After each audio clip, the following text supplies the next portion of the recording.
बोन्जर motivation में आपका स्वागत है। चाणक्य के अमर विचार जो आपकी किस्मत बदल देंगे, भाग 5। पेश है आचार्य चाणक्य के अनमोल विचार, भाग 5, खास आपके लिए। जो मनुष्य सभी प्राणियों के लिए दया और करुणा रखता है, वह निश्चित रूप से धार्मिक है। उसे अपनी धार्मिकता साबित करने के लिए किसी धार्मिक प्रतीक या चिन्ह की आवश्यकता नहीं है। जहाँ ये 5 व्यक्ति न हो, वहाँ एक भी दिन न रुकें। एक धनी व्यक्ति, एक वैदिक विद्या में पारंगत ब्राह्मण, एक राजा, एक नदी और एक वैद्य। कठोर लोगों को नर्म बनाना है, दूर वालों को अपनी ओर आकर्षित करना है।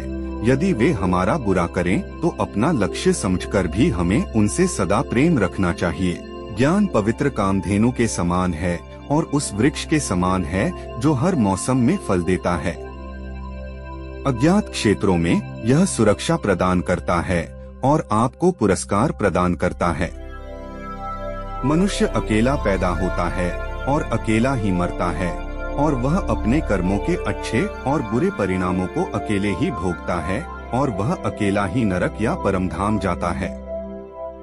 आध्यात्मिक शांति के अमृत से संतुष्ट लोगों को जो सुख और शांति प्राप्त होती है, वह लालची व्यक्तियों को बेचैनी से इधर उधर घूमने से नहीं मिलती है।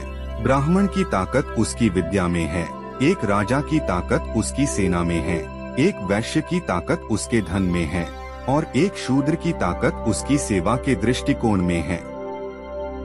एक उत्कृष्ट बात जो शेर से सीखी जा सकती है, वह यह है कि मनुष्य जो कुछ भी करने का इरादा रखता है, उसे पूरे दिल और जोरदार प्रयास के साथ करना चाहिए। संतुलित मन के समान कोई तपस्या नहीं है, और संतोष के समान कोई सुख नहीं है। लोभ जैसा कोई रोग नहीं, और दया जैसा कोई पुण्य नहीं। अपमानित होकर इस जीवन को सुरक्षित रखने से तो मर जाना ही अच्छा है। प्राणों की हानि क्षण भर का दुख देती है, परंतु अपमान जीवन में प्रतिदिन दुख लाता है। ज्ञान को व्यवहार में लाए बिना खो जाता है। अज्ञानता के कारण मनुष्य खो जाता है। एक सेनापति के बिना एक सेना खो जाती है, और एक स्त्री पति के बिना खो जाती है। जिसका ज्ञान किताबों तक ही सीमित है और जिसका धन दूसरों के कब्जे में है, वह जरूरत पड़ने पर न तो ज्ञान का उपयोग कर सकता है और न ही धन का। एक लालची व्यक्ति को धन की पेशकश करके उसके सामने एक अभिमानी व्यक्ति को ढककर जीता जा सकता है। मूर्ख को अनन्य विनय से जीता जा सकता है और ज्ञानी को सत्य से ही जीता जा सकता है। मनुष्य को ऐसे स्थान पर नहीं रहना चाहिए जहां लोग कानून से डरते नहीं हैं, बेशर्म हैं, और जहां चतुर लोग नहीं हैं, जहां लोगों में दया की कमी है, और जहां कोई रचनात्मकता या कला नहीं है। ब्राह्मण अपने संरक्षकों को उनसे भिक्षा प्राप्त करने के बाद छोड़ देते हैं। विद्वान अपने शिक्षकों को उनसे शिक्षा प्राप्त करने के बाद छोड़ देते हैं, और जानवर जले हुए जंगल को छोड़ देते हैं। अत्यधिक सुंदरता ने सीता का अपहरण कर लिया, अत्यधिक अभिमान ने रावण को मार डाला, और अत्यधिक दान ने राजा बलि को गंभीर संकट में डाल दिया। इसलिए अति किसी भी चीज की बुरी होती है। बहुत ज्यादा से बचना चाहिए। एक बुद्धिमान व्यक्ति को एक सम्मानित परिवार की लड़की से शादी करनी चाहिए, भले ही वह कुरूप हो। उसे अपनी सुंदरता के कारण नीच जाति के व्यक्ति से विवाह नहीं करना चाहिए। समान स्थिति वाले परिवार में शादी करना बेहतर है। एक बार मनुष्य की महत्वाकांक्षा जागृत हो जाए तो उसे कोई नहीं रोक सकता। एक व्यापारी के लिए कोई देश बहुत दूर नहीं हो सकता।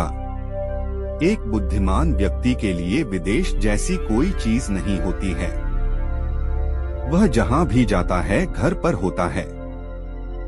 जो व्यक्ति भविष्य में आने वाली परेशानियों से अवगत होता है और अपनी बुद्धि से उनका सामना करता है, वह हमेशा सुखी रहता है। और जो मनुष्य अच्छे दिनों की बाट जोहते हुए निष्क्रिय रहता है, वह अपना प्राण खोएगा। यदि आपको बुरे व्यक्ति और सांप के बीच चयन करना है तो सांप को चुनें, क्योंकि सांप आपको केवल आत्मरक्षा में काटेगा लेकिन एक दुष्ट व्यक्ति किसी भी कारण और किसी भी समय या हमेशा काटेगा। कोई भी काम शुरू करने से पहले हमेशा अपने आप से 3 सवाल पूछें। मैं ऐसा क्यों कर रहा हूँ? इसके क्या परिणाम हो सकते हैं और क्या मैं सफल हो पाऊंगा? जब आप गहराई से सोचें और इन सवालों के संतोषजनक जवाब पाएं, तभी आगे बढ़े।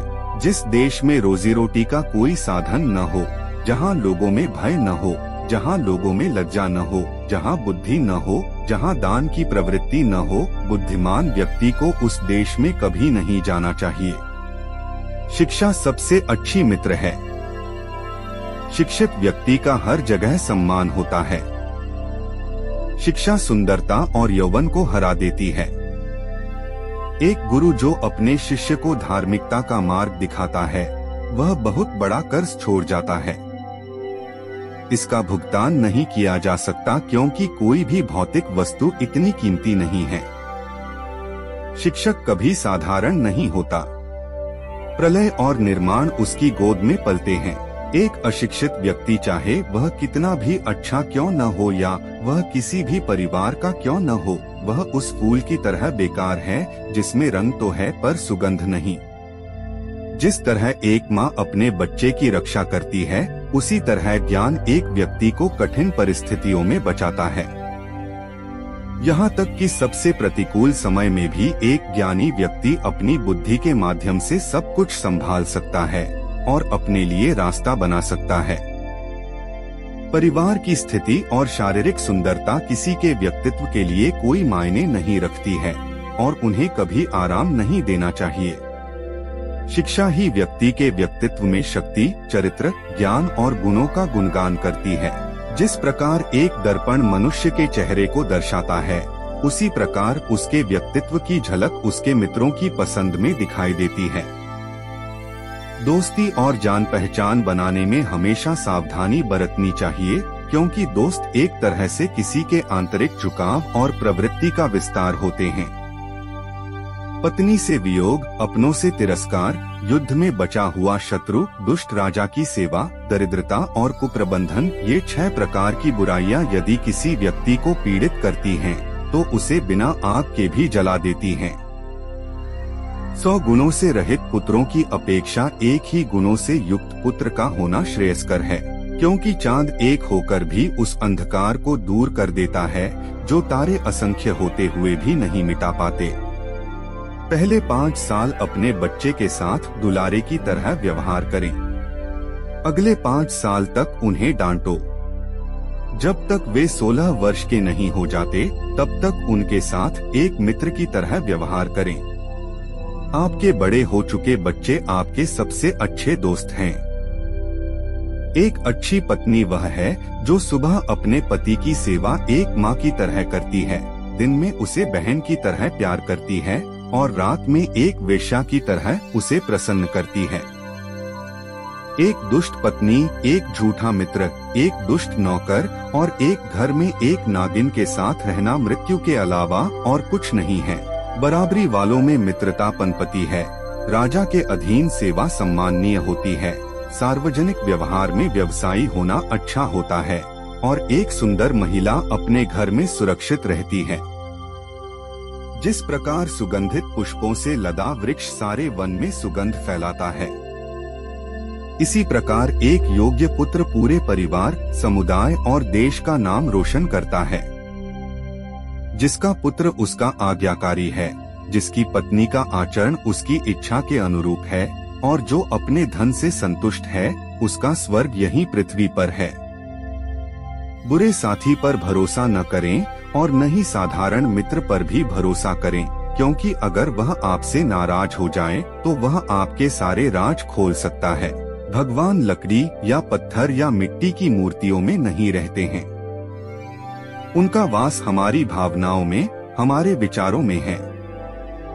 यह केवल इस भावना से है कि हम इन मूर्तियों में भगवान को विद्यमान मानते हैं। एक बार जब आप किसी चीज पर काम करना शुरू कर देते हैं, तो असफलता से डरो मत और इसे मत छोड़ो। जो लोग ईमानदारी से काम करते हैं, वे सबसे ज्यादा खुश होते हैं। धन, मित्र, पत्नी और राज्य तो वापस मिल सकता है, लेकिन यह शरीर खो जाने पर फिर कभी प्राप्त नहीं हो सकता। जिस तरह एक सूखा पेड़ आग लगने पर पूरे जंगल को जला देता है, उसी तरह एक दुष्ट पुत्र पूरे परिवार को नष्ट कर देता है। सांप के दांत में, मक्खी के मुंह में और बिच्छू के डंक में जहर होता है, परंतु दुष्ट उससे तृप्त होता है। भाषण की पवित्रता, मन की, इंद्रियों की और एक दयालु हृदय की आवश्यकता होती है, जो दिव्य मंच पर उठने की इच्छा रखता है। फूलों की सुगंध हवा की दिशा में ही फैलती है, लेकिन एक व्यक्ति की अच्छाई हर दिशा में फैलती है। संसार एक कड़वा वृक्ष है, जिसके दो फल ही मीठे होते हैं, एक मधुर वाणी और दूसरा सज्जनों की संगति। मेहनत करने से दरिद्रता नहीं रहती, धर्म करने से पाप नहीं रहता, मौन रहने से कलह नहीं होता और जागते रहने से भय नहीं होता। कभी भी अपने दुश्मन को कम न समझें, उसे मात देने के लिए उसकी ताकत का सही अंदाजा लगाना बहुत जरूरी है। तभी आप उसकी कमजोर नस पर वार करके आसानी से जीत हासिल कर सकते हैं। शत्रु पर पूर्ण विजय तभी संभव है जब हम धैर्य, बुद्धिमानी और सही समय का इंतजार करें। सोने की हिरणी न तो किसी ने बनाई, न किसी ने इसे देखा और न यह सुनने में ही आता है कि हिरणी सोने की भी होती है। फिर भी रघुनंदन की तृष्णा देखिए। वास्तव में विनाश का समय आने पर बुद्धि विपरीत हो जाती है। व्यक्ति अपने जन्म से नहीं, अपने कर्मों से महान बनता है। उसी तरह कोई भी व्यक्ति अपने गुणों से ऊपर उठता है, ऊपर स्थान पर बैठने से नहीं।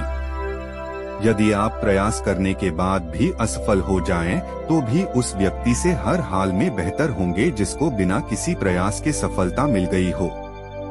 जिन लोगों में लज्जा का गुण न हो, जो किसी भी गलत कार्य को करने में संकोच न करें और जो लज्जाहीन हो, उनसे मित्रता नहीं करनी चाहिए। आधी रात तक जागते नहीं रहना चाहिए। बिना अधिकार के किसी के घर में प्रवेश न करें। पराये धन को छीनना अपराध है। जो बीत गया सो बीत गया। अपने हाथ से कोई गलत काम हो गया है तो उसकी फिक्र छोड़ते हुए वर्तमान को सलीके से जीकर भविष्य को संवारना चाहिए। जो लोग हमेशा दूसरों की बुराई करके खुश होते हों, ऐसे लोगों से दूर ही रहो, क्योंकि वे कभी भी आपके साथ धोखा कर सकते हैं। जो किसी और का न हुआ, वह भला आपका क्या होगा। जल में तेल, दुष्ट से कही गई बात, योग्य व्यक्ति को दिया गया दान तथा बुद्धिमान को दिया ज्ञान थोड़ा सा होने पर भी अपने आप विस्तार प्राप्त कर लेते हैं। बचपन में संतान को जैसी शिक्षा दी जाती है, उनका विकास उसी प्रकार होता है। इसलिए माता पिता का कर्तव्य है कि वे उन्हें ऐसे मार्ग पर चलाएं जिससे उनमें उत्तम चरित्र का विकास हो, क्योंकि गुणी व्यक्तियों से ही कुल की शोभा बढ़ती है। जो व्यक्ति बिना किसी बात के दुखी रहता है, तो उससे भी लोगों को दूर रहना चाहिए।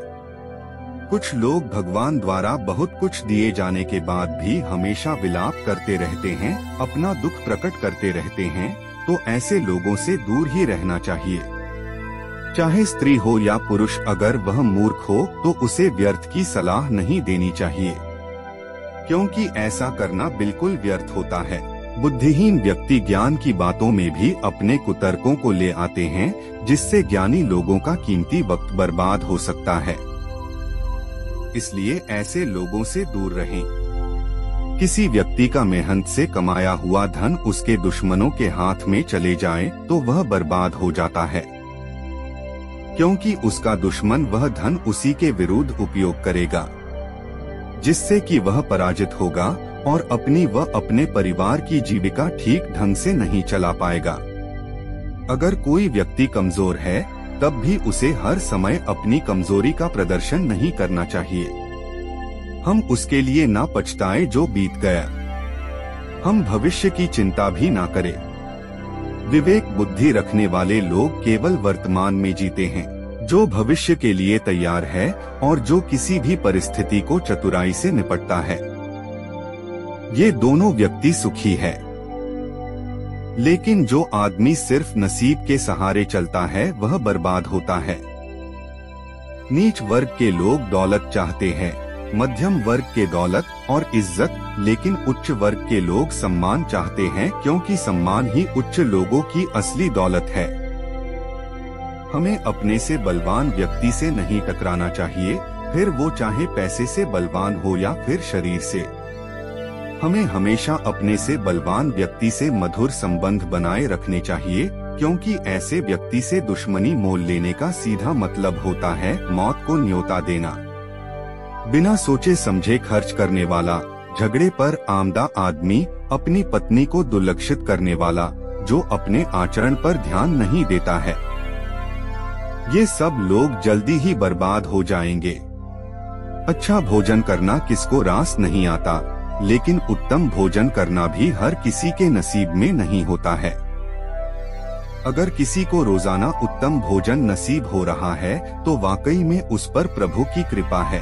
अगर आपका शत्रु आप पर अचानक हमला कर दे तो आप उस स्थान से तुरंत हट जाएं, नहीं तो आपका ही नुकसान होगा। अगर आप उस जगह रहेंगे, आपका शत्रु तो पूरी तैयारी के साथ आया है, इसलिए ऐसी जगह से तुरंत भाग जाना चाहिए जिससे कि आप अपना जीवन बचा सके। अगर आपको किसी जगह पर दंगा या फिर मारपीट करते हुए दिखे तो वहां से तुरंत भाग जाना चाहिए, क्योंकि अगर आप वहां रुके तो आपको कई परेशानी का सामना करना पड़ सकता है। आप उन उपद्रवियों की हिंसा का शिकार भी हो सकते हैं, साथ ही प्रशासन की कार्यवाही में भी फंस सकते हैं। अगर किसी क्षेत्र में अकाल पड़ गया है तो उस जगह से तुरंत भाग जाएं, क्योंकि उस जगह पर यदि हर संसाधन जैसे कि खाना पीना आदि समाप्त हो गया हो, ऐसी जगह पर रहने से आपके जीवन में संकट आ सकता है। आप इन चीजों के बगैर ज्यादा दिन तक जीवित नहीं रह सकते हैं। यह सूत्र चाणक्य की शिक्षाओं का एक छोटा सा हिस्सा है। हम जल्दी ही अगले अंतिम भाग 6 में आचार्य चाणक्य के कुछ और अनमोल विचार आपसे साझा करेंगे। वीडियो देखने के लिए आपका धन्यवाद। अगर आपको ये वीडियो पसंद आई तो वीडियो को लाइक करें, कमेंट करें और हमारे चैनल को सब्सक्राइब करें।